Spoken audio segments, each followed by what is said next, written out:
Convido a todos a abrirem a palavra de Deus no Evangelho de Mateus, capítulo 26. Vamos ler dos versos 57 a 68. Por favor, abra sua Bíblia e nos acompanhe na leitura da palavra. Faremos a leitura do texto, após faremos uma oração. Em seguida, cantaremos o Salmo 55, que é um salmo messiânico, que é um salmo que fala a respeito das dores, dos sofrimentos que o Senhor Jesus suportou, e está dentro do contexto daquilo que nós vamos estudar. E em seguida, após cantarmos o salmo, nós faremos a exposição desta passagem de Mateus, capítulo 26, versos 57 a 68. Por favor, me acompanhe na leitura. Pois está escrito assim na palavra de Deus. E aqueles que prenderam Jesus levaram-no à casa do sumo sacerdote Caifás, onde os escribas e os líderes religiosos estavam reunidos. E Pedro o seguiu de longe até o pátio do sumo sacerdote. Entrando, sentou-se com os guardas para ver como tudo terminaria. E os principais sacerdotes e todo o sinédrio procuravam um falso testemunho contra Jesus para o condenar à morte. E não encontraram coisa alguma, apesar de muitas testemunhas falsas se apresentarem. Mas, por fim, compareceram duas e disseram: ele, Jesus, afirmou: posso destruir o santuário de Deus e reconstruí-lo em 3 dias. Então o sumo sacerdote levantou-se e perguntou: nada respondes aos que estes depõem contra ti? Jesus, porém, permaneceu calado. E o sumo sacerdote disse-lhe: ordeno que jures pelo Deus vivo e nos diga se tu és o Cristo, o Filho de Deus. Jesus lhe respondeu: é como disseste. Contudo, digo-vos que de agora em diante vereis o Filho do Homem assentado à direita do Poderoso, vindo sobre as nuvens do céu. E então, rasgando as próprias roupas, o sumo sacerdote disse: blasfemou. Para que precisamos ainda de testemunhas? Acabais de ouvir a blasfêmia. Que vos parece? E eles responderam: é réu digno de morte. E então alguns cuspiram-lhe no rosto e deram-lhe socos, e outros deram-lhe tapas, dizendo: ó Cristo, profetiza-nos, quem foi que te bateu? Amém. Amados, vamos fechar nossos olhos, vamos reclinar nossas cabeças, pois são muito desoladoras as palavras que lemos e precisamos da graça de Deus para entendê-las. Senhor nosso Deus, nos achegamos a Ti, viemos, Senhor, adorá-lo, viemos engrandecer o Teu nome, viemos, Senhor, adorar-Te, pois Tu és o nosso Deus, Tu és o Deus a quem servimos, o Deus a quem adoramos, o único Deus verdadeiro. Tu és Deus vivo, o Deus que deu a vida a todos os seres que existem, o Deus que criou o céu e também criou a terra e deu vida aos homens e nos tem sustentado desde que criaste este mundo, Senhor. Bendito seja o teu nome, bendito seja Deus, que também por causa dos homens enviou-nos teu Filho, que veio, Senhor, sofrer a vida inteira aqui neste mundo, por nossa causa, em substituição a nós. E nós te adoramos, Senhor, por tamanha graça, por tamanha bondade manifestada a nós, pecadores, de recebermos, Senhor, tão grande dádiva, de recebermos, Senhor, um Cordeiro perfeito que veio para morrer por causa dos nossos pecados. Bendito seja o teu nome, Senhor, por prover tão grande sacrifício, meu Deus, no altar, para que nós fôssemos poupados. Concede-nos a tua graça, abre o nosso entendimento. Senhor, ilumina nossa mente, o nosso coração, ajuda-nos com teu Espírito Santo. Ajuda-nos, Senhor, a compreender estas coisas e entender por quais razões teu Filho precisou passar pela casa de Caifás. Dá-nos a tua graça, Pai. Oramos em nome de Jesus. Amém. Vamos convidar os irmãos agora a cantarmos o Salmo 55. Nós vamos cantar dos versos 1 a 14. a letra será projetada.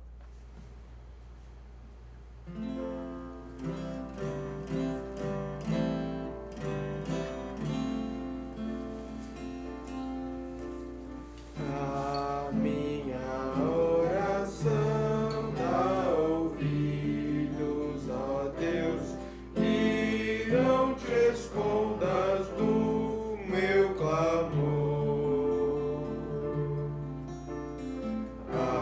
Atende-me, ó Senhor, resposta dá-me, ó Deus, perplexo eu estou neste meu reclamar e perturbado estou a andar por causa do clamor e opressão do algoz. Calamidades lançam a mim e me hostilizam eles com furor atroz. No peito o coração me estremece, Senhor. Mortais terrores vêm me assaltar. Me sobrevém temor e tremor, ó meu Deus, de mim se apoderou grande horror. Então eu disse: quem azaria a mim? Qual pomba poderia voar e pousar? Sim, pois eu poderia encontrar. Então eu fugiria pra longe, Senhor, no meio do deserto ficar. Com pressa me abrigar do forte vendaval, destrói, confunde, ó Deus, seus conselhos, porque há na cidade luta e opressão. De dia e noite estão na muralha a rodar, portas adentro impera o mal. Malícia dominar e perversão total, há na cidade destruição e opressão. Nas suas praças fraudes estão. Não é o inimigo que vem me afrontar, pois eu suportaria então. Nem contra mim se exalta o que aborrece a mim, pois nele então iria buscar me esconder. Sim, buscaria eu me esconder. Mas homem meu igual, companheiro tu és, amigo estreito e bem cordial. Juntos andamos nós juntos a recrear, nós caminhamos juntos com a multidão que andava rumo à casa de Deus. Glória a Jesus. Meus irmãos, este hino que cantamos, o Salmo 55, nos fala a respeito dos sofrimentos que o Senhor Jesus estava enfrentando exatamente nesta noite, a qual nós estamos estudando. Neste salmo ele fala de um amigo que veio o afrontar, que era um homem igual a ele, amigo dele, e que era um amigo estreito e bem cordial, e juntos eles andavam com a multidão para a casa de Deus. Então, neste salmo há uma profecia a respeito de Judas Iscariotes, que seria este homem, companheiro, muito cordial, que andou junto com o Senhor, mas que naquela noite de quinta-feira veio atraí-lo lá no jardim do Getsemane. Meus irmãos, e essa noite, na qual o Senhor Jesus tudo suportou estas coisas, tem sido o alvo do nosso estudo já há algumas semanas. Não é? Parece uma noite interminável, porque tantas coisas aconteceram naquela noite, que para nós parece surpreendente que tenham acontecido tudo numa noite apenas. Mas sim, tudo aconteceu numa noite de quinta-feira. O Senhor Jesus, ele foi, naquela noite de quinta-feira, submetido a pelo menos 2 interrogatórios. O primeiro interrogatório aconteceu na casa de Anás. Estudamos no último final de semana, e a pregação sobre esse interrogatório está já no nosso canal do YouTube. Hoje nós vamos focar no interrogatório na casa de Caifás, porque o Senhor Jesus saiu da casa de Anás e foi levado diretamente para a casa de Caifás. Depois da casa de Caifás, nós estudaremos o julgamento do Senhor Jesus no prédio do Sinédrio, que acontece já pela manhã. E depois de estudarmos sobre o Sinédrio, nós vamos ver que o Senhor Jesus é enviado ao pretório de Pilatos, que é o palácio de Pilatos, para lá também ser julgado. E de lá, Pilatos envia Jesus para ser julgado por Herodes, que era o tetrarca da Galileia, que fora a região onde o Senhor Jesus iniciou o seu ministério. Então é importante nós sabermos que o Senhor Jesus ele foi submetido a 5 julgamentos diferentes antes de ser morto. Antes de Jesus suportar a cruz, ele precisou suportar 5 interrogatórios diferentes, julgado por 5 juízes diferentes. E há uma coisa só que pode ser dita sobre esses 5 julgamentos do Senhor Jesus: nenhum crime foi encontrado nele. Louvado seja Deus. Isso é uma evidência fortíssima para fortalecer a nossa fé. O Senhor Jesus foi julgado por 5 juízes. Nenhum deles encontrou qualquer falta no Senhor. Mas nós devemos hoje focar neste acontecimento, neste interrogatório que aconteceu na casa de Caifás. O primeiro ponto que eu quero fazer com que você pense é que tudo aconteceu naquela noite de modo muito rápido. Não é? Mateus aqui, no Evangelho de Mateus, ele menciona o interrogatório na casa de Caifás, mas Mateus não menciona o interrogatório na casa de Anás, porque o propósito de Mateus é nos fazer olhar para o interrogatório que aconteceu na casa de Caifás, que aconteceu na mesma noite do interrogatório que aconteceu na casa de Anás. Você me entendeu? Então esses 2 interrogatórios aconteceram naquela mesma noite em que o Senhor Jesus estava no jardim, em que o Senhor Jesus foi traído, em que os discípulos todos abandonam o Senhor Jesus, em que Pedro nega que conhece o Senhor Jesus. Tudo isso acontece entrelaçado com os 5 julgamentos do Senhor. Mas nós vamos procurar recordar os irmãos a cronologia dos fatos daquela noite. Quais foram os eventos principais daquela noite? Bem, nós vamos partir do momento em que o Senhor Jesus se entregou voluntariamente aos soldados no Getsemane. Judas Iscariotes guiou um destacamento de soldados até o jardim do Getsemane, com a função, com o propósito de prender o Senhor Jesus, amarrá-lo e levá-lo sob escolta diretamente para a casa de Anás, que era sogro do sumo sacerdote Caifás.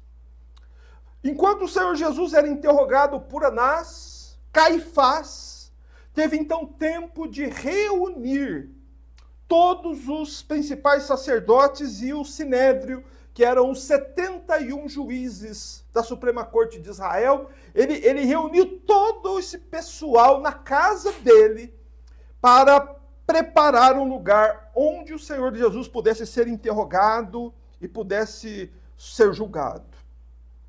Mas um detalhe importantíssimo que nós devemos olhar com antecedência, que deve fazer parte da nossa introdução, é nós nos lembrarmos que este tribunal cometeu diversos erros. O primeiro erro que ocorreu aqui com Caifás e com Anás é que a casa de uma pessoa não era e nem nunca foi o lugar adequado para se fazer julgamentos. Ninguém deveria ser julgado na casa desse ou daquele, por mais importante que essa pessoa fosse. Lá em Israel existia um lugar, um prédio chamado também de Sinédrio, que ficava ao lado do templo, e esse prédio era então o lugar adequado para se julgar alguém. Porém, o Senhor Jesus foi levado para a casa de Anás e agora para a casa de Caifás. Eram locais inadequados para um julgamento. Um outro detalhe que é inadequado e que já nos mostra, né, os erros cometidos por esse tribunal, é que a lei judaica, a própria lei dos judeus, proibia julgamentos noturnos. Era proibido pela lei dos judeus julgar alguém à noite. E esse julgamento estava acontecendo de madrugada. E o terceiro ponto, eu acredito que o maior erro cometido por esse tribunal foi o seguinte: o objetivo desta reunião na casa de Anás não era julgar o réu de forma justa, e sim encontrar um pretexto para condená-lo à morte. Eles não tinham intenção de submeter o Senhor Jesus a um julgamento justo, um julgamento que teria as testemunhas de acusação e as testemunhas de defesa, em que o Senhor Jesus teria alguém para defendê-lo. Não existia essa possibilidade lá. Foi um julgamento sumário, e o propósito foi de que este julgamento na casa de Anás fosse um preparo para que eles encontrassem um pretexto para condenar o Senhor à morte. E a Bíblia diz que este sinédrio que já estava reunido aqui na casa de Anás, conforme lemos aqui na narrativa de Mateus, esse mesmo sinédrio já havia se reunido, né, num outro momento, com a seguinte finalidade. Eles se reuniram para pensar num modo de matar o Senhor Jesus. E o próprio Caifás, que era o dono da casa onde o Senhor Jesus seria julgado e seria interrogado, foi o homem que aconselhou os judeus que Jesus deveria ser morto. Está lá em João 11:53. Então, nós vemos, né, e podemos concluir a partir disso, que o Senhor Jesus foi submetido ao mais injusto julgamento que já aconteceu nesse mundo.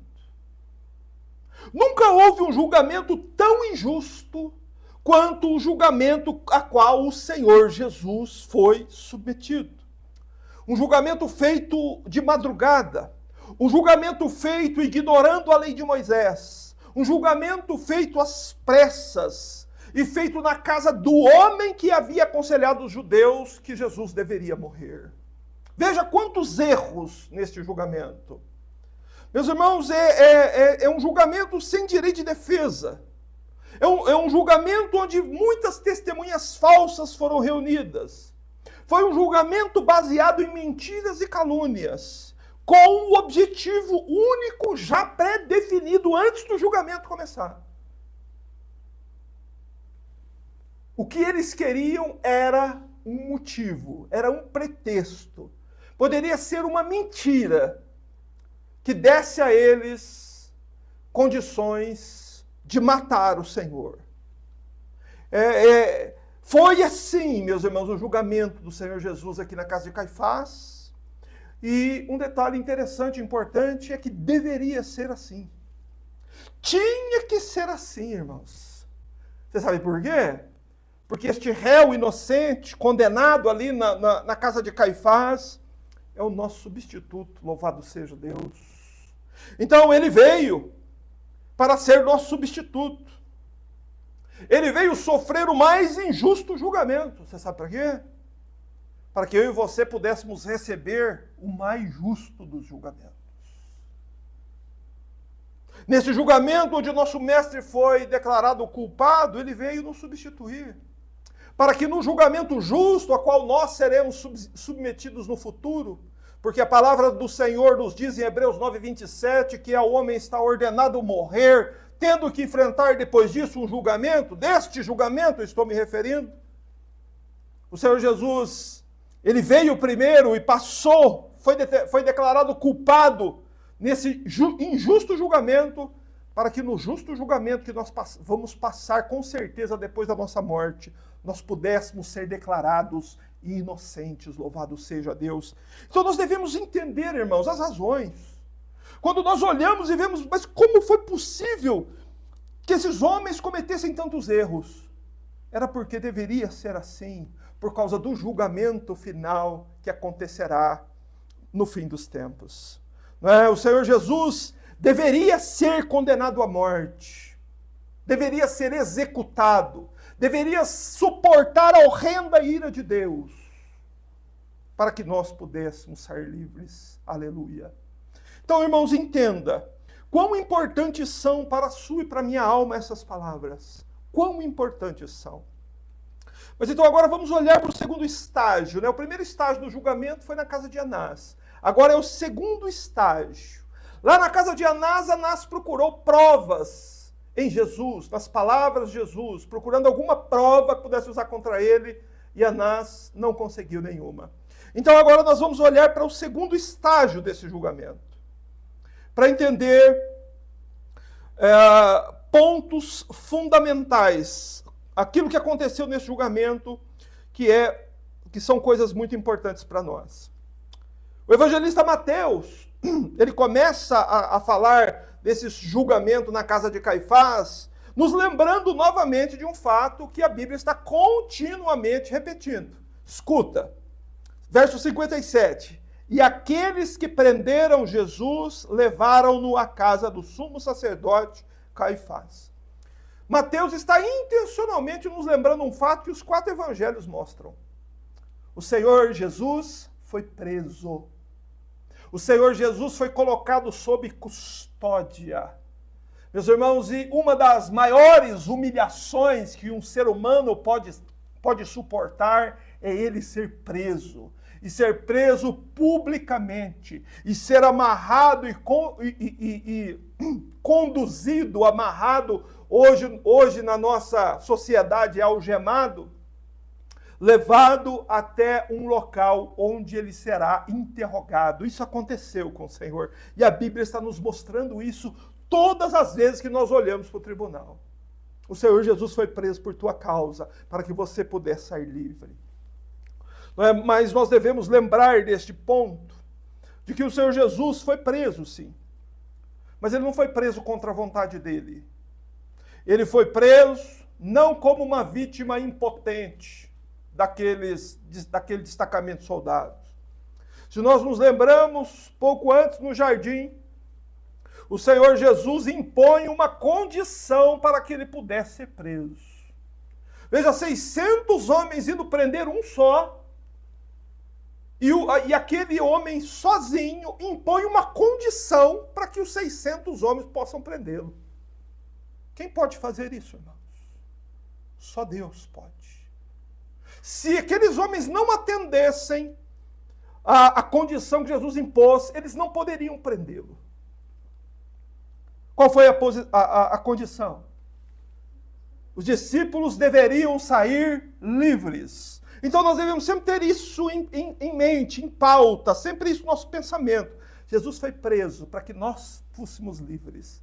Jesus foi preso para que os discípulos dele fossem poupados. Cristo permite que ele seja preso para que nós fôssemos libertos. Devemos sempre fazer este exercício e lembrando, isso aconteceu com ele por minha causa.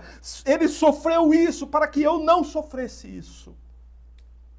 E isso prova, esse fato de o Senhor Jesus impor a condição para ser preso e levado coercitivamente até a casa do sumo sacerdote Caifás, mostra que Jesus fez tudo isso de boa vontade e fez tudo isso para poupar o seu povo. E no verso 57 é dito também que ali Cristo foi submetido a um tribunal que havia decidido já matá-lo, né?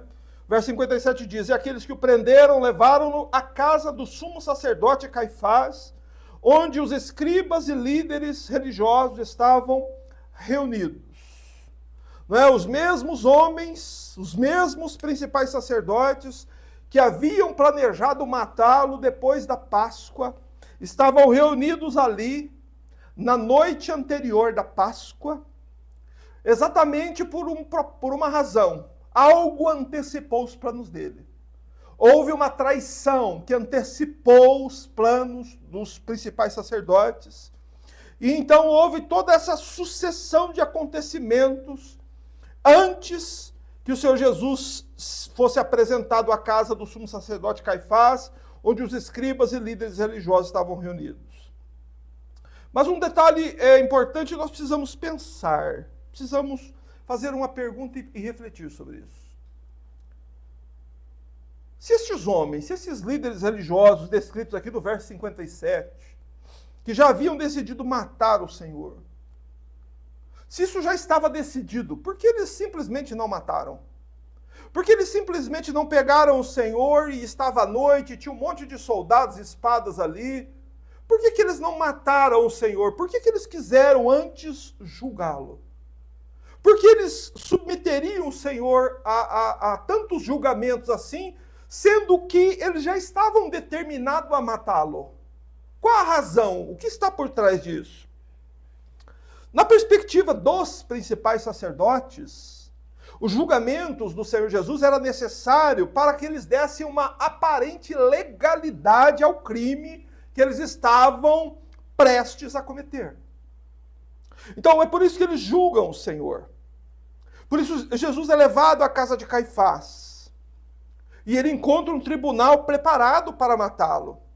Só que antes de matá-lo, eles tinham que encontrar algo, alguma informação, algum crime, algum pecado, alguma palavra que o Senhor Jesus havia dito, que era contra a lei de Moisés, para que eles pudessem ter algo para se defender de uma possível rebelião do povo contra os principais sacerdotes. E a razão é que o Evangelho nos mostra que todo o povo cria que o Senhor Jesus era um profeta. Então eles não poderiam simplesmente matá-lo e as pessoas iriam esquecer. Fala, não, o que aconteceu com o Senhor Jesus? Isso iria causar uma revolta. E é por isso então que o Senhor Jesus ele é levado ao tribunal, aos tribunais para ser julgado. No verso 58, nós vemos aí novamente, entrelaçado com as cenas do julgamento, a questão de Pedro. É dito que Pedro o seguia de longe até o pátio do sumo sacerdote, e ele entrando, sentou-se onde os guardas, sentou-se com os guardas, para ver como tudo terminaria. Veja como essa questão da negação de Pedro está ligada sempre à questão do julgamento do Senhor Jesus. E exatamente porque em um momento nós faremos isso, é possível fazer um paralelo entre o modo como Pedro negou a si mesmo e o modo como o Senhor Jesus afirmou quem ele era. Então essas cenas estão entrelaçadas para nós fazermos isso. Pedro negou quem ele era. negou que ele fosse discípulo de Jesus, por medo de uma criada e de alguns soldados. O Senhor Jesus não negou quem ele era, mesmo cercado dos mais ferozes inimigos, e sabendo que dizer quem ele era o levaria a suportar a mais cruel de todas as mortes. Então, para nós vermos a fraqueza do homem e a força de Deus, né, o quanto o Senhor Jesus foi fiel naquilo que ele fez e o quão fracos são os homens naquilo que eles determinam fazer. Mas o verso 58 nos informa que um detalhe interessante é que Pedro estava ali, estava vendo tudo. Pedro queria ver, Pedro queria ser uma testemunha ocular do julgamento, porque Pedro queria ver como tudo terminaria. Ou seja, Pedro já havia se esquecido de uma questão vital do Evangelho, que ele já havia ouvido muitas vezes. Que o Senhor Jesus havia dito que ele iria para Jerusalém, e que ele seria entregue nas mãos dos principais sacerdotes, e que ele seria morto.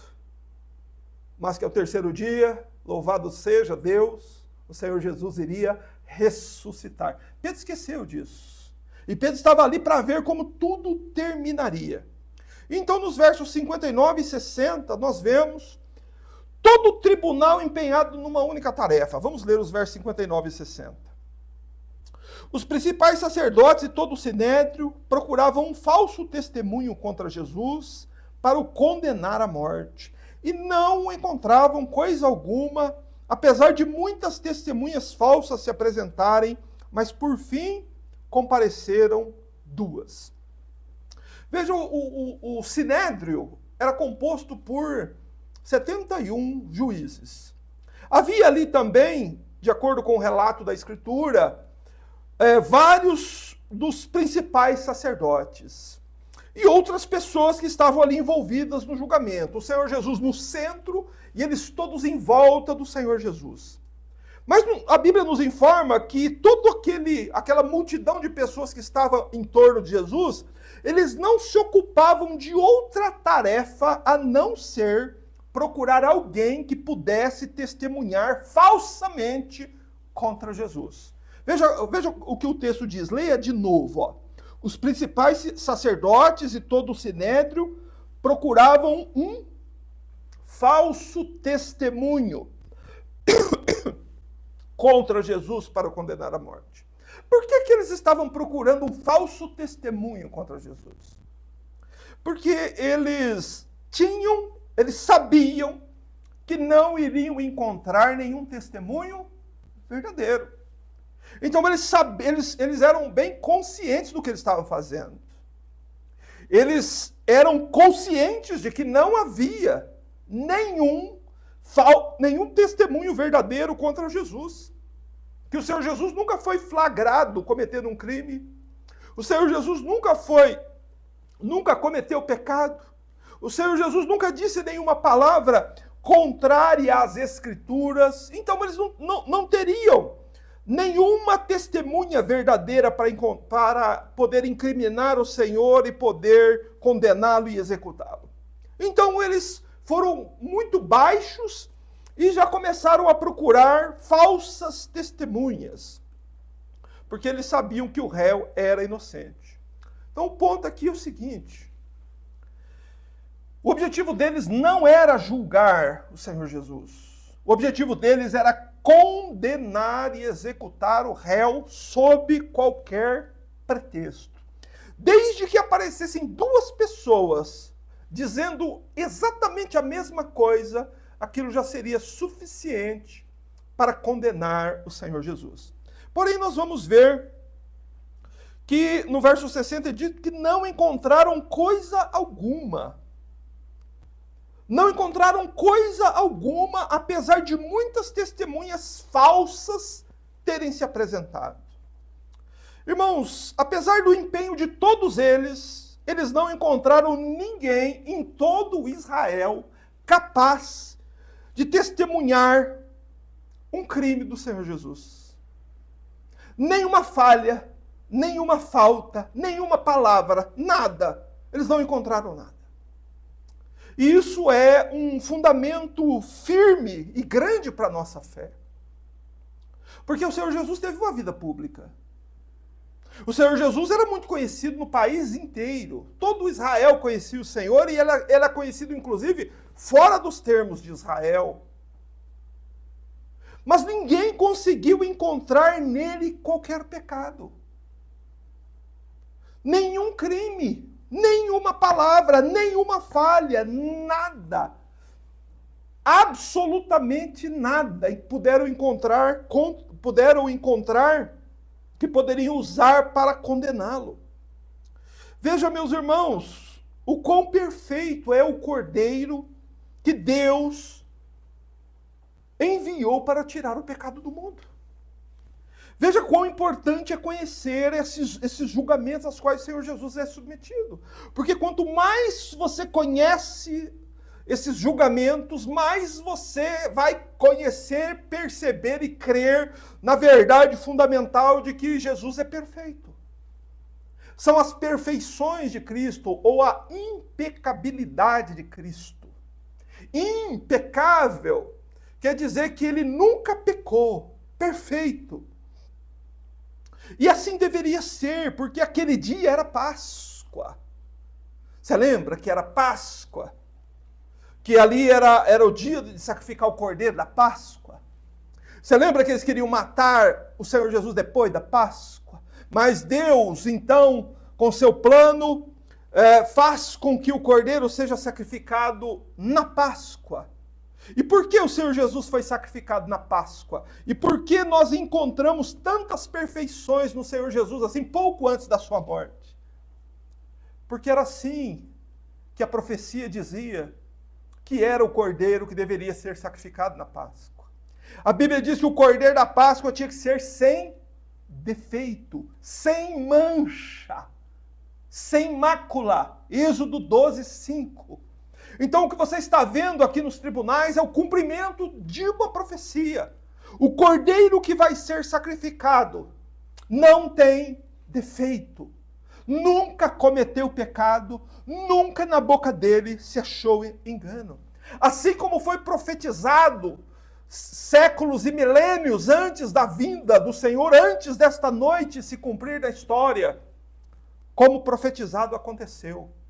Não encontraram nada a respeito do Cordeiro. Você vê aí que o verso 60 dá esse testemunho. E não encontraram coisa alguma, apesar de muitas testemunhas falsas se apresentarem. O texto nos é muito claro. Eles não encontraram nada. Agora pensa sobre você, sobre mim. Quantos erros você já cometeu na vida? Quantas falhas você já cometeu? E se você fosse julgado no lugar de Jesus e chamassem as pessoas aqui de Uberlândia para testemunhar, as pessoas lá da escola da minha filha, da faculdade do meu filho, da faculdade da minha filha, que trabalham com a minha esposa, que trabalham comigo, e nós fôssemos submetidos a um tribunal e trouxessem então todas as pessoas que nos conhecem para que eles pudessem ali testemunhar de coisas erradas que nós fizemos. Que tamanho seria a lista dos nossos crimes? Imensa. Porém, do Senhor Jesus não havia nada. Nada. Não encontraram coisa alguma, nada, absolutamente nada contra ele. Não é? Há inclusive um texto no Evangelho de Marcos, que é um texto paralelo a esse de Mateus, do verso 60, que é Marcos 14, 56, que nos diz por que eles não encontraram nada. Marcos 14, 56. Está escrito assim: porque muitos depunham falsamente contra ele, mas os testemunhos eram divergentes. Então, uma multidão fez fila de pessoas lá para testemunhar contra o Senhor. Mas não havia em nenhum desses testemunhos dois testemunhos iguais. Havia divergência nas palavras que eles diziam. E segundo a lei de Moisés, era preciso, para que uma pessoa fosse condenada à morte, pelo menos o testemunho de duas pessoas. Duas pessoas deveriam dizer exatamente a mesma coisa, como foram os fatos para que alguém pudesse ser condenado e morto. Mas as falsas testemunhas que se apresentaram aqui para depor contra o Senhor Jesus contaram testemunhos que divergiam uns dos outros. Eram parecidos, mas havia divergências. Por isso que muitas vezes até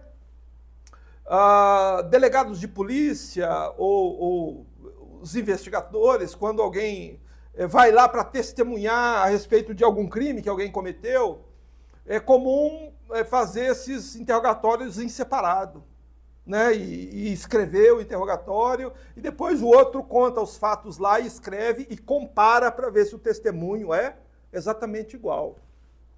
Foi o que aconteceu aqui. Quando os testemunhos eram comparados, notavam que havia diferenças, havia divergências. Significa que, além de serem falsas testemunhas, eram grandes mentirosos, essas pessoas que foram depor contra o Senhor. E estas pessoas, essas falsas testemunhas que depuseram contra o Senhor, eles estavam cometendo um pecado muito terrível. Porque na lei de Moisés, o 8º mandamento da lei dizia: não dirás falso testemunho contra o teu próximo. Esse falso testemunho é chamado de perjúrio. Perjúrio é quando alguém mente diante de um juiz, diante de um caso. Isso é perjúrio. E perjúrio, ele é punido, inclusive, na lei dos homens. Se você for chamado como testemunha para um julgamento aqui, em qualquer tribunal humano, e por acaso, eu sei que crente não faz isso, mas alguém mentir lá no tribunal, testemunhando, ele mentir, ele infringe o Código Penal e ele é também julgado pelo crime de perjúrio. Se a lei dos homens caídos pune o perjúrio, imagina a lei de Deus. Não é? Era um crime terrível. E essas pessoas estavam lá cometendo este crime, quebrando o mandamento de Deus, dando testemunhos tão descaradamente mentirosos que nem o tribunal decidido a matar o réu podia usar os testemunhos deles. Eles só queriam um pretexto, mas as mentiras eram tão descaradas a respeito do Senhor Jesus que o tribunal não podia usar. É isso que o verso 60 está nos dizendo aqui. E não encontraram coisa alguma, apesar de muitas testemunhas falsas se apresentaram. Mas, por fim, compareceram duas. Veja, o final do verso diz que apareceram duas. O verso 61 diz qual foi o testemunho delas.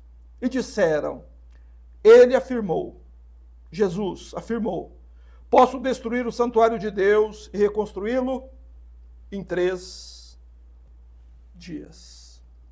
Então elas fizeram essa afirmação. Apareceram duas testemunhas dizendo isso. Que o Senhor Jesus havia afirmado que ele iria destruir o santuário de Deus e reconstruí-lo em 3 dias. Quem são essas testemunhas? Essas duas testemunhas que Mateus está nos mostrando aqui. Com certeza são duas pessoas que estavam entre aquelas muitas milhares que foram ouvir o Senhor Jesus pregar. Essas duas testemunhas que comparecem lá na casa de Caifás para testemunhar contra Jesus foram duas pessoas que tiveram o maior privilégio do mundo. Elas tiveram o privilégio de ouvir o próprio Filho de Deus pregar. Elas tiveram o privilégio de ver o próprio Filho de Deus. Provavelmente viram milagres que o Senhor Jesus operou. Mas aí permanece aquela mesma ideia dos guardas do jardim, irmão. Às vezes a pessoa ouvir o evangelho mesmo de um bom pregador, mesmo do próprio Filho de Deus, e ver milagres. Isso pode não mudar o coração de alguém. Essa pessoa continua inimiga de Cristo. Sabe por que eles foram depor contra Cristo lá no tribunal? Porque ao invés de se converter, eles se tornaram inimigos de Cristo. É como eu tenho dito nas pregações anteriores. Não há imparcialidade quanto à palavra de Cristo. Ou o homem dobra os seus joelhos e se rende ao Senhor, ou ele se torna inimigo dele. É isso que acontece. Por isso que essas duas testemunhas estavam lá. Por isso que eles foram na casa de Caifás e estavam dispostos a dar testemunho contra Jesus. Mas veja qual depoimento elas deram. No verso 61 diz, e ele afirmou, né? Em outras versões está assim, que eles disseram, as duas testemunhas disseram, este disse. Essa expressão, este disse, no início do depoimento mostra que eles estavam usando uma expressão que manifestava deboche e desprezo pelo réu. Este, tratando o Senhor Jesus como um qualquer, como uma pessoa qualquer. Este disse, posso destruir o santuário de Deus e reconstruí-lo em 3 dias. Neste caso, diante deste depoimento, Caifás, o Sinédrio e os sacerdotes, mesmo sendo um depoimento mentiroso, as duas testemunhas não foram divergentes. Elas disseram a mesma coisa. Que o Senhor Jesus disse, posso destruir o santuário de Deus e reconstruí-lo em 3 dias. O que é que elas estão dizendo? Elas estão acusando o Senhor Jesus de ameaçar um ataque ao templo. Então essa é a ideia aqui. Elas estão dizendo, afirmando que o Senhor Jesus disse que ele iria atacar o templo, que ele iria destruir o templo. E um ataque ao templo, claro, era um crime punido pela lei de Moisés. Né? E o sumo sacerdote achou plausível o que eles disseram. E então vejamos a atitude do sumo sacerdote. No verso 62 é dito o seguinte, que quando o sumo sacerdote ouviu isso, posso destruir o santuário de Deus e reconstruí-lo em 3 dias, então o sumo sacerdote levantou-se e perguntou. Veja, o sumo sacerdote viu agora uma oportunidade. E ele se levanta, você imagina, ele está sentado na cadeira de Moisés, era como um trono que havia ali. Ele sentado como sumo sacerdote e todos os demais de pé ao redor do Senhor Jesus. Quando Caifás escuta isso, Caifás se levanta da cadeira e se aproxima do réu. Você sabe por que ele fez isso? Essa é uma tentativa de coagir o réu, de ir para cima do réu, de tentar arrancar alguma confissão do réu, de tentar fazer com que o réu diga algo que possa ser usado contra ele. Porém, juízes não podem fazer isso. Quem faz isso muitas vezes nos tribunais são advogados, que se levantam e se aproximam do réu. Mas aqui, Caifás não tinha nenhuma consideração pela lei ou pelo rito, né, pela qual alguém deveria ser julgado e condenado. Ele aqui faz o papel não de juiz, mas de acusador. Não é? Ele tenta coagir o Senhor. Por isso ele se levanta e ele então faz uma pergunta. Ele pergunta, nada respondes ao que estes depõem contra ti? A pergunta de Caifás. E o verso 63 nos mostra como o Senhor Jesus permaneceu. Mesmo diante dos muitos testemunhos falsos, mesmo diante das 2 testemunhas que afirmaram que ele disse que poderia destruir o santuário de Deus e reconstruir em 3 dias, mesmo diante da pergunta e da tentativa de Caifás de intimidá-lo, como o Senhor Jesus permanece? Em silêncio. O Senhor Jesus permanece em silêncio. Na minha versão diz assim, no verso 63, Jesus, porém, permaneceu calado. E por que este silêncio do Senhor Jesus? Por que ele não se defende? Por que ele não diz, olha, é tudo mentira? Por que ele não se defende? Por que ele não dá aqui uma resposta como ele deu na casa de Anás? Uma resposta tão prescrutadora, tão profunda, né, que calou a boca de Anás e do guarda e encerrou o interrogatório. Por que o Senhor Jesus não fez isso, irmãos? Por nossa causa. Porque ele sabia que ele deveria prosseguir naquilo que ele foi feito. O silêncio dele aqui, irmão, foi para que se cumprisse as Escrituras. Porque a profecia dizia que ele deveria ser oprimido e afligido e ele não deveria abrir a sua boca. Então aqui ele está sendo oprimido e afligido. As pessoas estão caluniando o Senhor Jesus, contando mentiras contra ele, coisas horrorosas devem ser ditas aqui, devem ter sido ditas aqui contra ele, e ele se mantém em silêncio, e ele não abre a sua boca para se defender. E Cristo poderia se defender se ele quisesse, como ele agiu na casa de Anás. Uma resposta tão fulminante que fechou a boca de todo mundo, encerrou o interrogatório, ninguém disse mais nada. Mas o Senhor permaneceu em silêncio por amor de nós, porque ele veio como cordeiro para ser sacrificado em nosso lugar. Mas aqui nós podemos ver que no tribunal injusto, Cristo guardou o silêncio. E o silêncio do Senhor falou mais alto do que qualquer palavra.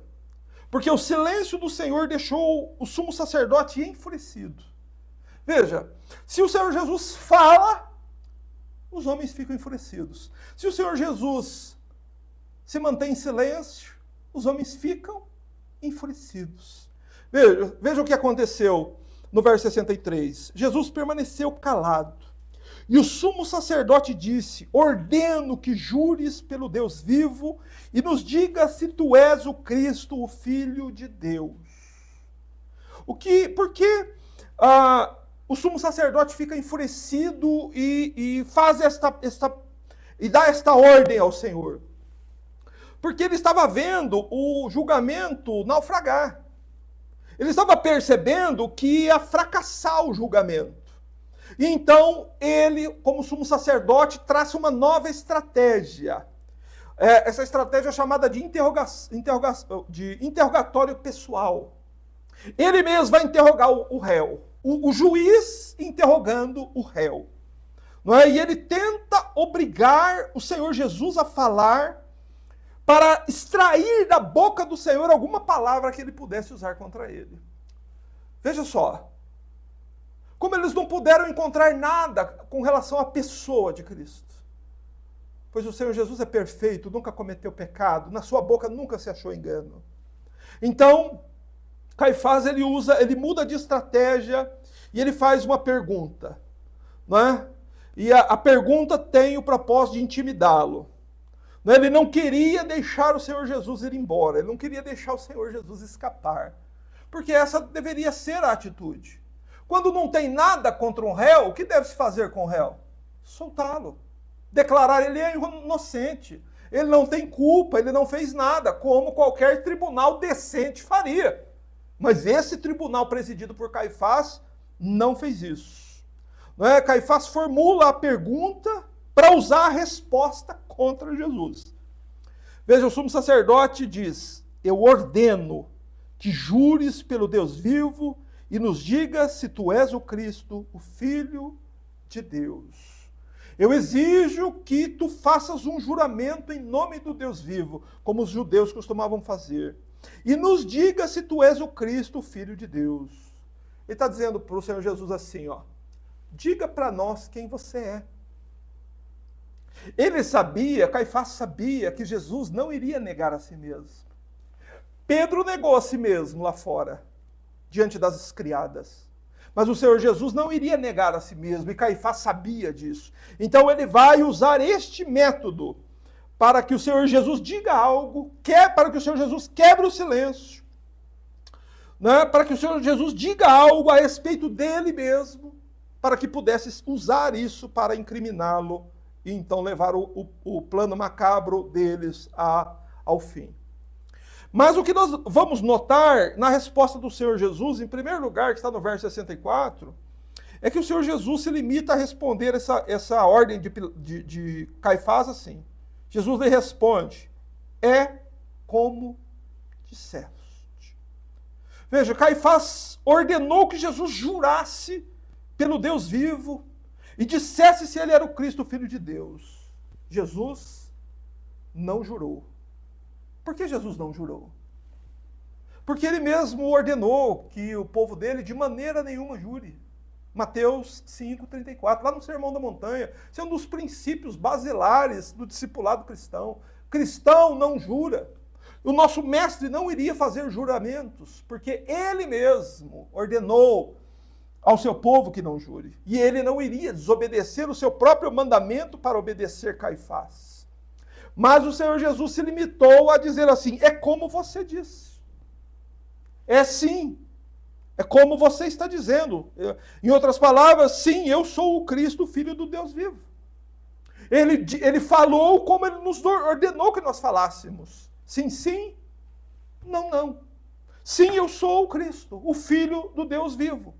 Esse é o seu questionamento? Essa é a minha resposta. É como você disse. Ele disse: ordeno que jures por Deus e diga se tu és o Cristo, o filho do Deus vivo. E Jesus confirma, diz: sim, eu sou o Cristo, o filho do Deus vivo. No entanto, veja, só dizer isso já seria suficiente para que eles acusassem o Senhor do crime de blasfêmia e o executassem. Ok? Porém, o Senhor Jesus vai adiante. No verso 64 é dito assim: contudo, digo-vos que de agora em diante vereis o Filho do Homem assentado à direita do Poderoso, vindo sobre as nuvens do céu. O Senhor Jesus acrescentou, ele diz assim: eu sou o Cristo, Rei de Israel, sou o Filho do Deus Altíssimo, sou o Filho do Deus vivo, e vocês aqui desse tribunal me verão no futuro, vindo sobre as nuvens do céu, com todo poder e glória. Louvado seja Deus. Essa é a promessa que a igreja aguarda até hoje. Porém, para aqueles homens, foi o suficiente para que Jesus fosse acusado pelo crime de blasfêmia. Né? Nós vemos que eles, depois de ouvirem uma declaração clara e aberta dos lábios do próprio Senhor Jesus a respeito de quem ele é, eles não se renderam, não caíram de joelhos, não ofereceram a cadeira de Moisés para que Jesus sentasse, muito pelo contrário. Aí nós vamos ver o quão desqualificado era Caifás. Veja, ele era o sumo sacerdote daquela nação. E por favor, que Caifás sirva de exemplo para mim e para você. Cuidado, meus irmãos. Há muitos Caifás vivos por aí hoje, liderando denominações evangélicas. Você toma cuidado. Olha como Caifás era e presta atenção. Verso 65. E então, rasgando as próprias roupas, o sumo sacerdote disse: blasfemou. Para que precisamos ainda de testemunhas? Acabais de ouvir a blasfêmia. Veja como Caifás era um homem desqualificado. Ele era hipócrita, porque ele acabou de rasgar as vestes sacerdotais, né, manifestando como se ele sentisse algum tipo de horror por aquilo que o Senhor Jesus havia dito. Na verdade, ele formulou a pergunta porque ele já sabia a resposta. Né? Mas ele finge que ele foi tomado por um grande senso de horror diante das palavras do Senhor Jesus. Mas o fato do sumo sacerdote rasgar a própria roupa mostra que ele não teme a Deus. Porque lá em Levítico 21:10 era proibido um sacerdote rasgar as próprias vestes. A lei proibia o sacerdote de rasgar as suas vestes. Levítico 21:10. Isso mostra o completo desprezo de Caifás pela palavra de Deus e pelo próprio Deus. Ele não teme a nada e nem ninguém. O negócio dele é se manter no poder. E por isso ele acusa o Senhor, né, do pecado de blasfêmia. O que é blasfêmia? O que é este chamado pecado de blasfêmia? Blasfêmia é insultar a Deus. A blasfêmia é quando alguém insulta a Deus. E o fato do Senhor Jesus dizer que ele é o Cristo, o Filho de Deus, aos ouvidos de Caifás e daquele sinédrio que estava disposto a matar o Senhor Jesus, ao invés de crer que o Senhor Jesus é o Cristo, o Filho de Deus, eles acusam o Senhor de ter blasfemado. Mas, meus irmãos, nenhum outro ser, nem no céu, nem na terra, nem debaixo da terra, poderia ter dito com verdade o que o Senhor Jesus Cristo disse. Ele é o único Cristo, Filho de Deus, que virá sobre as nuvens do céu.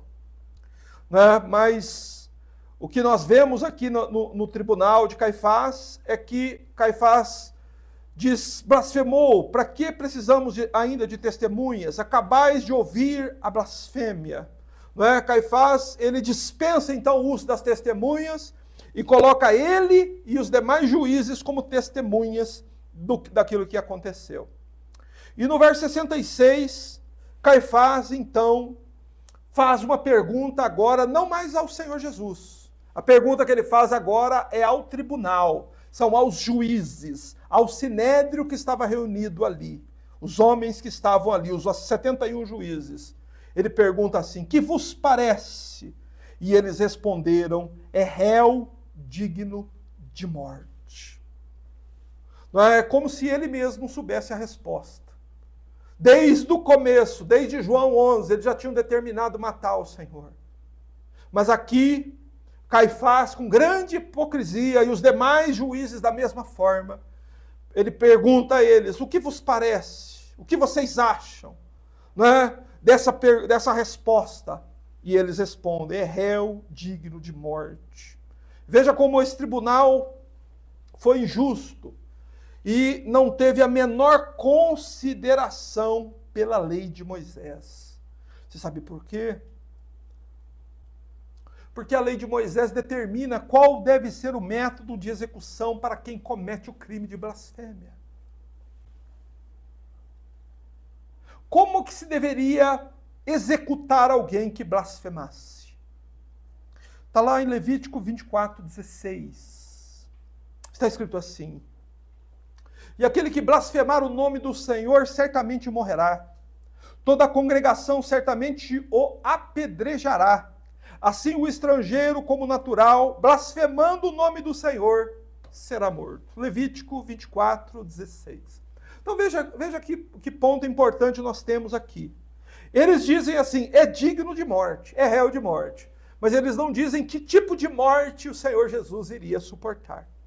Porém, o livro de Levítico já prescrevia o tipo de morte que uma pessoa que cometera o pecado da blasfêmia deveria ser punido. Qual deveria ser a pena? Toda a comunidade de Israel deveria se juntar. Aquela pessoa era expulsa da cidade e fora da cidade, eles pegavam pedras mais ou menos desse tamanho e a cidade inteira, a multidão toda, lançava essas pedras sobre o réu até que ele morresse. Então a blasfêmia prevista na lei judaica não era para ser punida com a morte de cruz. Você entende aqui o que eu quero frisar? A blasfêmia era punida com a morte por apedrejamento. Eles estavam na mão dele agora. Ou melhor, ele estava nas mãos deles. Por que eles já não retiram o Senhor Jesus ali da casa de Caifás e ali do lado de fora já o apedrejam? Se eles estavam com tanta pressa de matá-lo, se tudo aconteceu de modo tão rápido, por que eles já não agiram assim? Meus irmãos, há várias respostas para essa pergunta.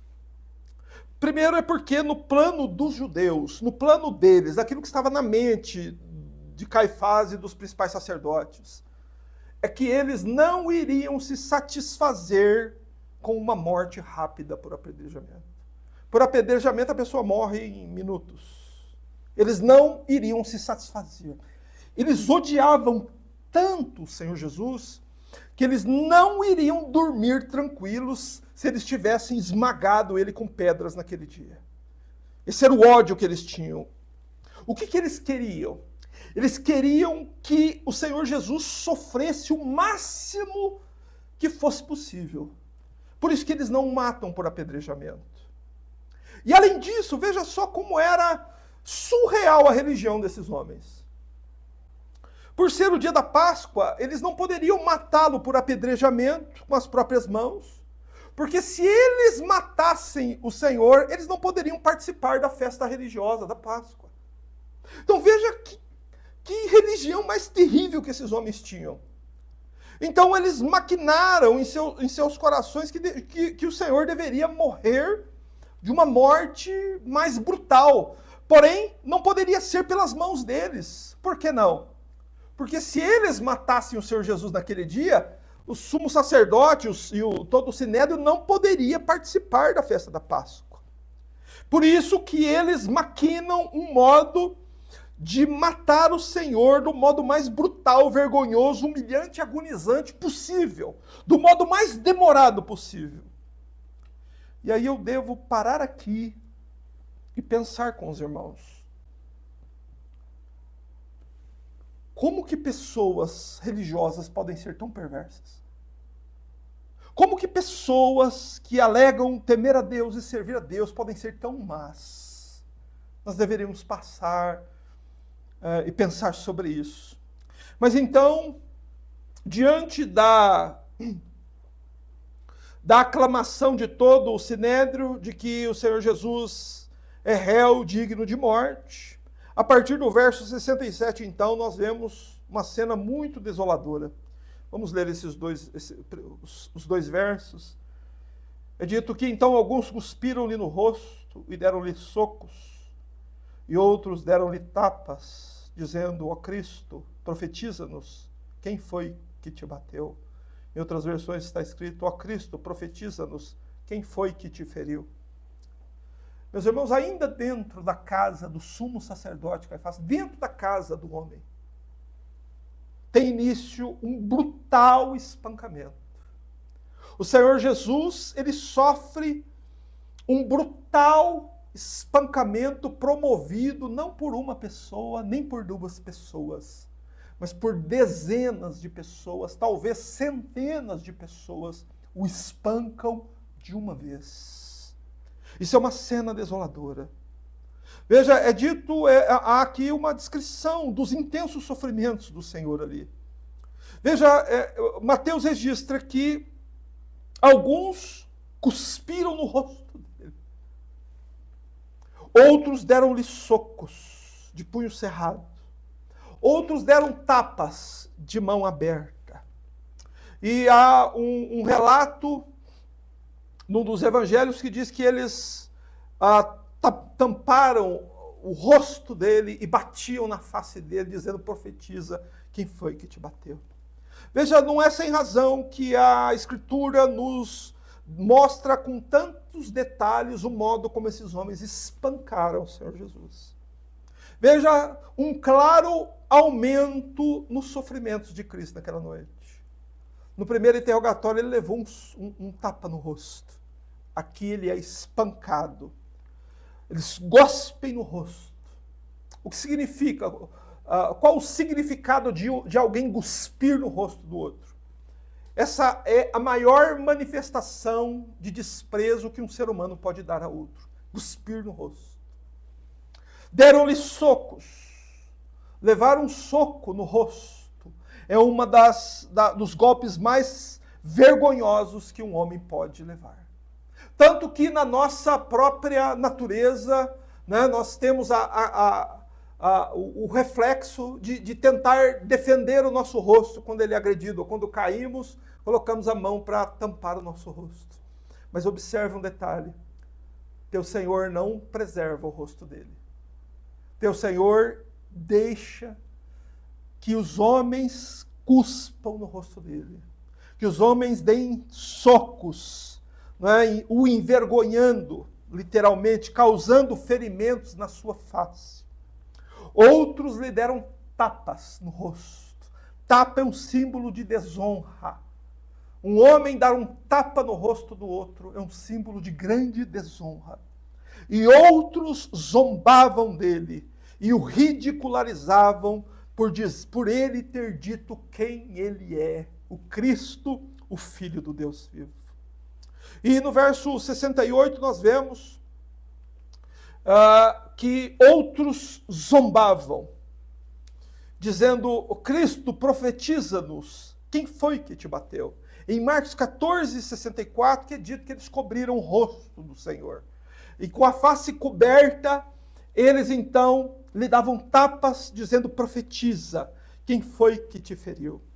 E o ponto crucial aqui, fundamental, com o qual se encerra esta passagem, este julgamento do Senhor no Sinédrio, na casa de Caifás, pelo Sinédrio, é que o Senhor Jesus entrou calado, ele disse quem ele era, e ele não disse mais nenhuma palavra. Você não vê o Senhor Jesus tentando se defender de todos os incessantes e furiosos golpes que ele recebeu. Jesus não tenta se esconder, se cobrir ou guardar as suas costas dos golpes que vinham das costas.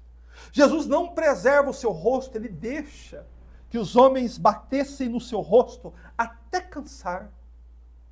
Mas o mais impressionante ainda é que não se ouve nenhum gemido.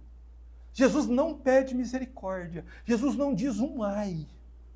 Ele suporta tudo como uma ovelha muda perante os seus tosquiadores. Jesus tudo suporta, irmãos. E ele está sofrendo e ele sofre tudo isso voluntariamente. Ele poderia cessar com isso a qualquer momento. Mas ele não cessa, porque ele veio para nos substituir. Ele não para, ele não para as agressões, embora ele pudesse ter feito isso. Pois lá no jardim ele lançou 600 homens no chão de uma vez. Ele poderia parar todas as cruéis agressões, mas ele não para. E por que não? Porque o que ele estava sofrendo aqui, nesses 2 versículos, na casa de Caifás, havia sido profetizado 700 anos antes. Lá no livro do profeta Isaías, capítulo 50, verso 6, está escrito assim: ofereci minhas costas para aqueles que me batiam, meu rosto para aqueles que arrancavam minha barba. Não escondi a face da zombaria e da cuspida. Meus irmãos, o Senhor Jesus, ele estava conscientemente ali em silêncio, cumprindo a profecia de Isaías. Os homens o batiam pelas costas, pela frente, no rosto, cuspiam, zombavam, e ele oferecia o seu corpo para sofrer, com disposição para sofrer. Mas por qual razão, irmãos? Para que as profecias se cumprissem. Para que ele suportasse toda a dor e sofrimento que eram destinadas a nós. Por isso o apóstolo João disse que ele veio como propiciação dos nossos pecados. Não é? Ele veio suportar todo o sofrimento que nós merecíamos. E estes homens infelizes que espancam o Senhor, eles estavam ainda manifestando exteriormente todo o ódio e desprezo que eles tinham por Cristo em seus corações. Essa é a manifestação externa. Eles queriam fazer isso há muito tempo. Porém, aqui, nesta noite, o Senhor foi entregue nas mãos deles. E eles estavam, então, fazendo tudo o que sempre quiseram fazer com o Senhor. Paradoxalmente, o que você tem aqui é o Criador sendo entregue nas mãos das suas criaturas. O que você tem aqui na narrativa de Mateus, do Senhor Jesus na casa de Caifás, é o justo juiz julgado injustamente. O que você tem aqui é aquele que irá presidir o tribunal mais justo que a humanidade já viu, sendo julgado e condenado por um tribunal corrupto. Você vai ver aquele que veio para nos livrar da morte, sendo condenado à morte. Aquele que a Bíblia dá testemunho que ele é a própria verdade, sendo caluniado. Meus irmãos, nós vemos os paradoxos aqui, todos entrelaçados em Jesus no seu julgamento. Mas o mais surpreendente de tudo é o que eu vou dizer agora. Nada do que eu disse antes é mais surpreendente do que você vai ouvir agora. Meus irmãos, tudo o que esses homens fizeram, eles fizeram por espontânea vontade. Eles fizeram como algo planejado em suas mentes. Eles executaram o plano que eles arquitetaram. E eles estavam sentindo grande satisfação em fazer o que eles estavam fazendo aqui. Eles acreditavam que eles estavam prestando um grande serviço a Deus em fazer o que eles estavam fazendo aqui. No entanto, tudo o que eles estavam fazendo era cumprir a vontade de Deus Pai. Aqui neste julgamento, o Cordeiro estava suportando de modo paciente e voluntário aquilo que era a vontade do Pai para ele. Por isso Cristo fica ali como ovelha muda. Por isso Cristo oferece suas costas, seu rosto, seu corpo para ser espancado. Por isso que ele não foge. Por isso que ele tudo suporta. Por isso que ele fica em silêncio. Por isso que ele não se defende. Por isso que ele não se vinga. Por isso que ele não dá as costas e vai embora. Por causa de algo que nós nunca devemos nos esquecer. Foi o Pai, Deus o Pai, que entregou o seu Filho nas mãos destes homens para nos livrar da condenação do tribunal vindouro. Sem entendermos estas palavras muito bem, termos muita familiaridade com elas, meus irmãos, há pouca esperança de nós escaparmos do que ficou, do que virá pela frente. A verdade é que Cristo ficou ali, na casa de Caifás, o restante da noite inteiro, suportando tudo por amor de nós. Durante a madrugada inteira isso aconteceu.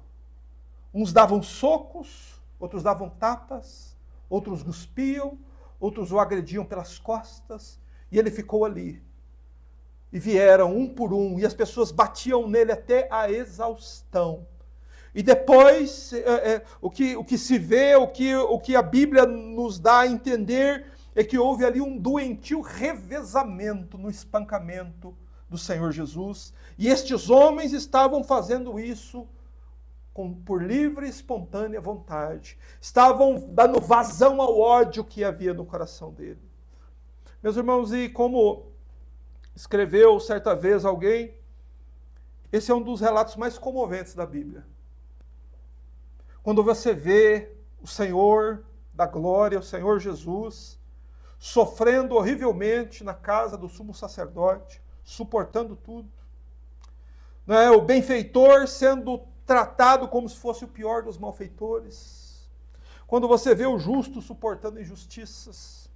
Quando você vê aquele que a palavra diz que é manso e humilde de coração, sendo espancado por dezenas de homens malignos. Meus irmãos, isso é muito comovente, só que nós devemos ter em mente que isso ocorreu durante toda a noite. Isso aqui só terminou, esses espancamentos só terminaram pela manhã, quando então encerra-se esse julgamento na casa de Caifás, e o Senhor Jesus é então conduzido para o Sinédrio, prédio do Sinédrio, para então lá no prédio do Sinédrio receber formalmente a sentença de morte. Tudo o que aconteceu aqui no Sinédrio foi para preparar, para agilizar o processo, porque eles queriam não apenas infringiram a brutal agressão, Senhor, eles queriam matá-lo do modo mais vergonhoso, doloroso, agonizante possível. E nós devemos nos lembrar, irmãos, que este é o plano de Deus, que Jesus foi levado ali por nossa causa, que este castigo que ele suportou foi para que nós recebêssemos a paz. Foi como Isaías profetizou, ele foi ferido por causa das nossas transgressões. Cuspiram, deram-lhe socos e bofetadas por causa dos nossos pecados. Os nossos pecados são a causa disso. Ele foi moído por causa das nossas iniquidades, aqueles desejos iníquos que surgem no coração. Essa é a causa do Senhor Jesus tanto sofrer aqui. E esse castigo que é imposto a ele, e esse castigo só aumentará em intensidade até às 3 horas da tarde. Esse castigo é o que nos traz a paz. Hoje você está em paz com Deus, foi porque o Senhor Jesus tudo suportou. O castigo que nos traz a paz estava sobre ele, e pelas suas pisaduras são hematomas. O corpo do Senhor ficou coberto de hematomas das agressões. Pelas suas pisaduras nós fomos sarados. Meus irmãos, este sangue que jorrou das feridas do Senhor purifica. As feridas abertas curam. Nesse brutal castigo do Senhor está a nossa paz. Feche seus olhos. Viva uma vida de adoração ao Senhor. Ame o Senhor. Se curve diante do Senhor. Porque Ele foi morto, mas Ele ressuscitou o terceiro dia. Foi elevado aos céus, está à direita de Deus. E assim como Ele disse na casa de Caifás, Ele virá sobre as nuvens do céu com poder e grande glória. Aleluia, Senhor. A Ti, ó bendito Senhor Jesus, nós erguemos a nossa voz em gratidão e adoração. Pois Tu és o nosso Deus, Tu és a nossa salvação, Senhor. Fostes aquele enviado de Deus ao mundo para sofrer e padecer em nosso lugar. Ó, que perfeito substituto nós temos. Bendito seja o Teu nome, Senhor. A Ti bendiremos e exaltaremos para sempre, por toda a Tua bondade em nosso favor. Concede-nos a Tua graça para que possamos viver de modo adequado, digno de Cristo. Que possamos viver, Senhor, uma vida reta e justa, conforme ordena o Senhor. E que Tu nos concedas a Tua misericórdia. Nos ajude em nossas fraquezas.